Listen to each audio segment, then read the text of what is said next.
Bonjour à tous, on se retrouve sur cette vidéo qui va vous expliquer comment faire en sorte de ne pas faire pourrir ces potimarrons, pastèques, melons, tout ce qui est comme vous voyez ici.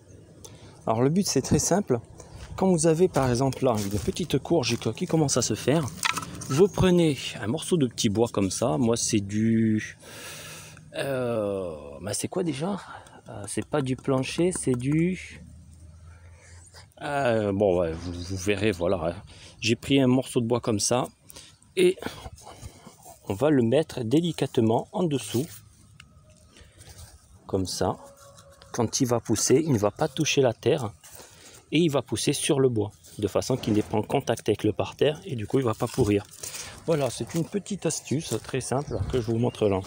Là j'en ai un autre, du coup je vais vous le montrer aussi pour celui-là. Regardez, vous voyez celui-là, il est directement par terre. Le problème c'est que par terre, c'est pas systématique, ils pourrissent pas tous, mais il y a de grandes chances qu'ils pourrissent. Donc vaut mieux pas tenter le diable et mettre ça en dessous. Hop, voilà, on pousse délicatement. Bien sûr, pas obligé de rajouter la terre sur la longueur des troncs pour qu'ils puissent faire ces petites racines en dessous de chaque Y, comme je vous avais montré ici, là en dessous. Comme ça, il va puiser et il va alimenter lui directement. Après, voilà, c'était juste pour vous partager cette petite astuce. Alors là, les salades commencent à faire leurs graines, donc vous voyez. Elles sont en fleurs. Jolies petites fleurs de salade. Donc voilà, comme je vous ai montré la dernière fois aussi, j'ai pris les salades tout le long du tronc. Vous voyez, dès qu'il y a une petite salade comme ça, je la prends, je la mange. Ça fait, comment je pourrais dire ça en termes de goût, ça fait plus penser à du pissenlit. En termes de résistance, vous sentez fort le goût de la salade, mais très fort. Et du coup, ça permet d'avoir plus de saveur dans la salade qu'une salade où il n'y a pas de saveur. Donc moi, finalement, vous voyez, je prends de la salade que comme ça, je ne prends pas une grosse salade ronde. Et après, on va se faire une petite récolte de courgettes. Allez, c'est parti. On va aller se récolter ça aussi. Alors pareil, quand vous récoltez quelque chose, toujours prendre un couteau propre, nettoyé, pas quelque chose de sale, sinon vous allez mettre des bactéries, des microbes et tout ça dessus. Et après vous allez infecter le pied. Alors là, vous voyez par exemple, j'ai une petite courgette. Regardez-moi ça. Petite courgette ronde. Donc vous voyez là, je vais partir à la base, toujours laisser. Alors j'ai essayé de bien focaliser dessus. Donc, vous voyez le tronc là qui part à partir de la branche. Je vais essayer de le couper le plus proche possible.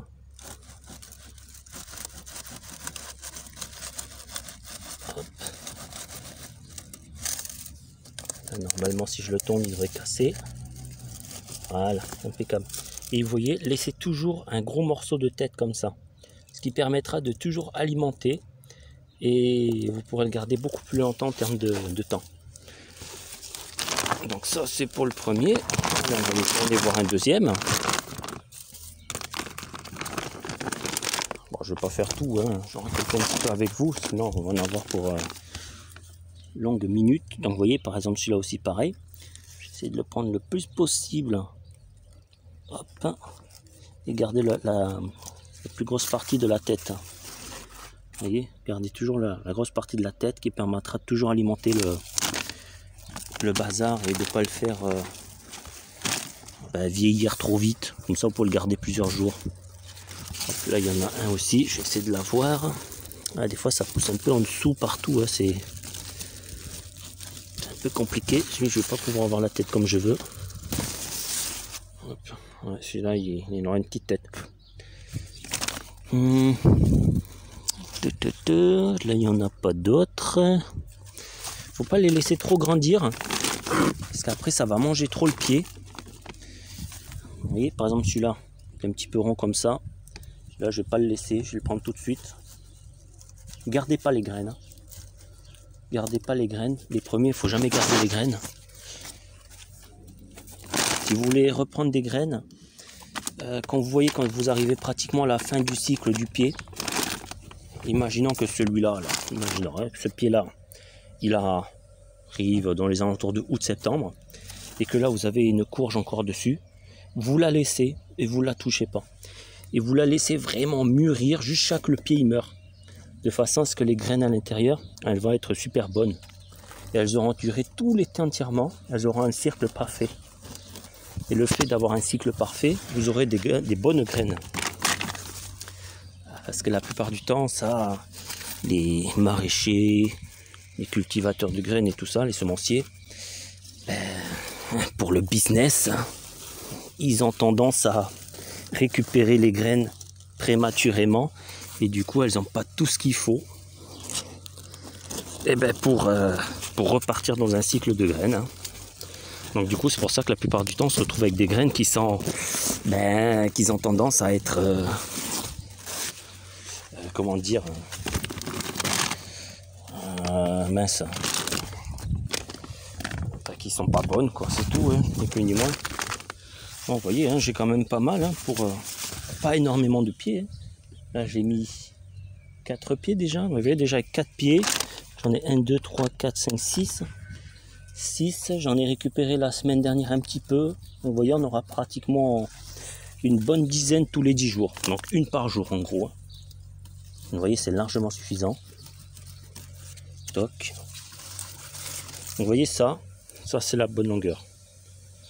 Ça c'est une bonne croissance, pas plus petit. Il faut quand même que vous ayez quand même des propriétés dedans. Si vous mangez que de l'eau avec aucune propriété, ça sert à rien. Et le mieux, c'est pas plus gros que ça, parce qu'après vous risquerez d'avoir des graines qui sont trop grosses et ça sera pas top pour manger. Et sinon, bien évidemment, le top du top, c'est de laisser jusqu'à la fin de croissance et les manger vieux. Comme ça, vous avez toutes les propriétés dedans. Malheureusement, les graines, elles sont pas mangeables, elles sont trop dures. Vous voyez, tout ce que j'ai, juste avec un petit peu. C'est pas énormément de pieds, et pourtant, ça produit énormément d'abondance. Comme quoi. Et si jamais il y en a quelques-uns d'entre vous qui sont intéressés, je pourrais faire un genre de concours par la suite. Et à ceux qui gagneront le concours, leur donner des graines, mes graines à moi, bien sûr. Des graines ancestraux. On arrive bientôt à la fin. C'est que là, ça a bien produit. Là, on a une bonne jaune. Parce que tout ça, c'est mes graines qu'ils ont depuis des années. C'est des graines qu'on va dire qu'ils ont au moins 4 ans que je les récolte à chaque fois. Et bien sûr, il ne faut pas récolter toujours les mêmes graines et replanter les mêmes graines. Il faut mettre, comme je vous ai expliqué la dernière fois, des graines de 2019 avec des graines de 2021, de façon à que ça ne fasse pas une dégénérescence dans la génétique des plantes, parce que si vous mettez que des graines de 2021 du même pied, forcément, c'est comme si que ça coupait entre cousins et cousines. Ah, ça c'est tout un art après. Bon, voilà, donc vous voyez, avec une petite longueur comme ça, avec une petite longueur comme ça, je dois avoir un sac plein, une bonne quinzaine, donc une quinzaine tous les 10 jours. Voilà, allez, je vous dis à la prochaine sur notre vidéo, bye bye.